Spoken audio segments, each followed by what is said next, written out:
Aloha, it's Dave Lawrence. How are you? I hope you're doing good, and welcome to another Atherton conversation / thing that we're doing in our studio here. And I've got my good buddy from the Green, Zion Thompson, joining me. Aloha and mahalo. What's up? Aloha, Dave. Thanks for having me, man. You're welcome. Thanks for taking the time, and nice to have you back in this room that Zion and the Green played. I'm trying to remember when that was. It was, I think it was August of last summer. Yeah. Does that sound right? I remember I was sick, actually. Well, it didn't show in the playing. We had everyone in here singing my parts. Is that what we were doing? Yeah. It was a good show, though, man. We had the room jammed with people. Yeah. It was a good vibration. And that was not our first encounter, of course, with the Green, who we've been supporting for a while. We went back to, and you're welcome for that. We went back to I guess it was fall 2010. I'm not sure when exactly. You were in Birmingham, Alabama. Yeah, that's right. That was our first phone conversation. Yeah, and you're in the midst of this huge tour at that time, and I was so blown away that our local reggae phenomena, roots reggae phenomena, the Green, were doing all this, and you were at the time, you had the debut record on the Billboard Top 50 reggae charts, and it had been on there for some ridiculous amount of time, like it was a year or something. Yeah, I don't know. It hung on there for a little while. I know it was a few months at least. It was more than a few. It was quite a few months. And it's been replaced by Ways and Means, which is the Green's latest record, and it is out. And as of the recording of this session, it's such a nice thing to look at you and say the record is number 4. Billboard top reggae charts. Right on, man. And it's been at number 1. It's been 22 weeks according to Billboard. Right. And it's still in the top 4. Congratulations. Hanging in there. Yeah. That's huge. Thank you, bro. It's unreal to, have having the second album do as well as the first, kind of, at least start off well, just like the first one did. So it hasn't done better yet.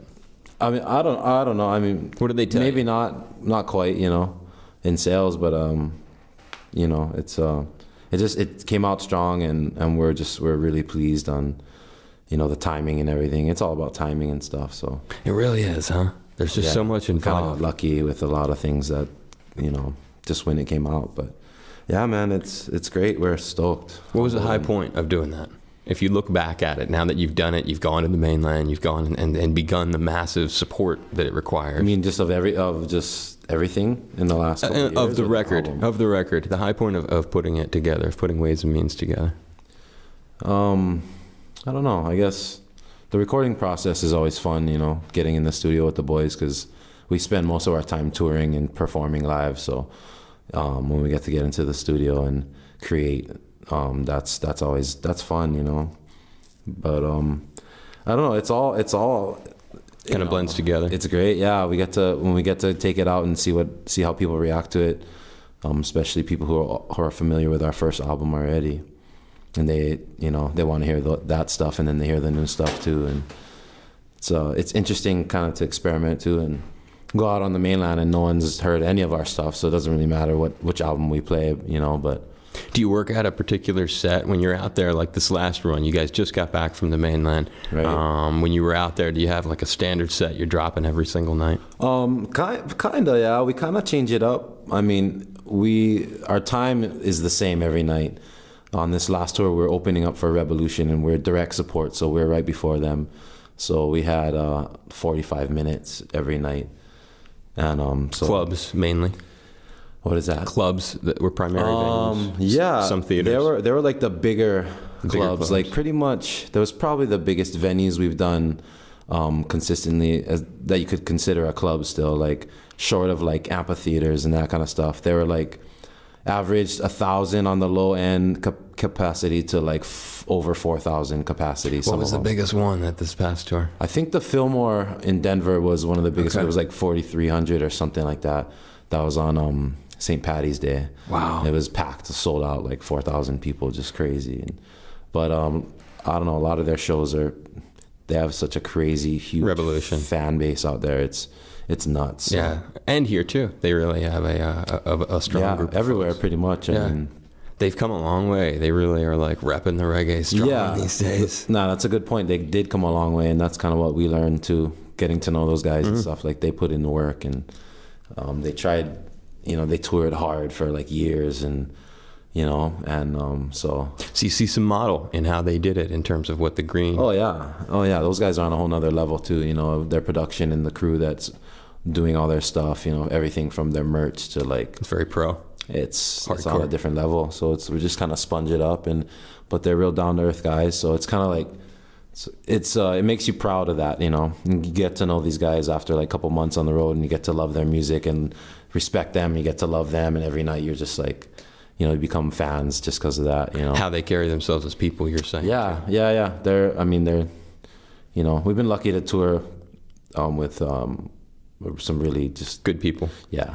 When you think about that, you mentioned the Fillmore, which is obviously using trying to latch on to the branding of the famous Bill Graham Fillmores. Have you played the Fillmore Auditorium in San Fran? No, I haven't. So you haven't done that one yet. You've done this other Fillmore. The Denver one is the only one we've done. Okay. Wow, that's going to be historic when you finally get to the San Fran one. It's a bit smaller, but it's the room. Yeah. It's like the room. Yeah, some historic rooms. Yeah, we haven't gotten to do that one yet. We've gotten to do a couple on this last one, just being on the road with these guys, some pretty cool ones. What occurred to you on the history front before I drop a few of the venues that I know that you went into that I'm curious about? Any other historical places that we did this one in Chicago called the Congress Theater, and it was made in like 1920 or something like that, and it looks like they didn't do anything to it.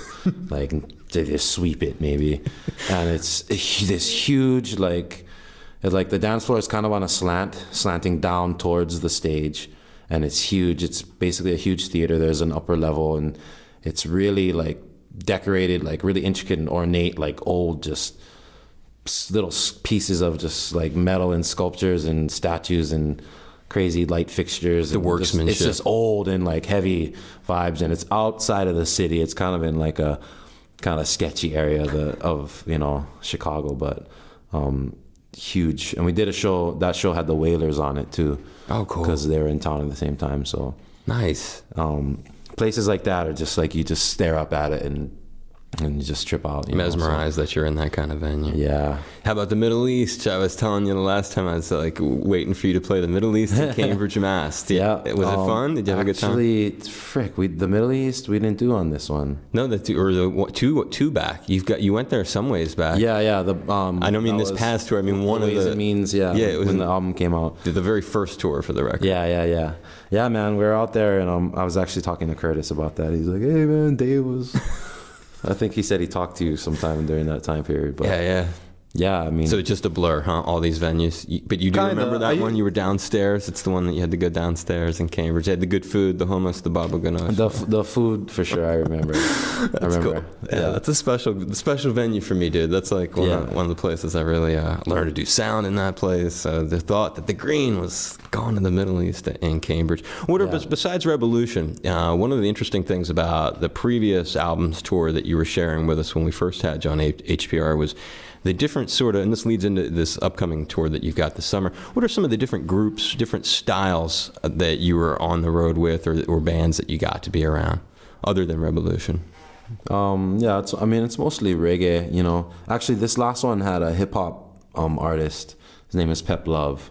He's from Hieroglyphics. They're a pretty popular rap group out of Oakland, California. And they were out with Revolution and you? Yeah, so they were like, Pep was just him and his DJ. Pep Love was first of three, then the Green, then Revolution. And he was just like great vibes. Like I called it pep talks. I would talk to him in the back, and he's just really positive, and anything he'd say is just, he'd easily just have something positive to say about it without really trying and stuff. So that was cool. But most of the other guys we tour with is all reggae. Or some form of reggae that's maybe heavier rock or a hybrid of it. Yeah. Different, like The Movement is a band right now. Their album just came out a little while ago.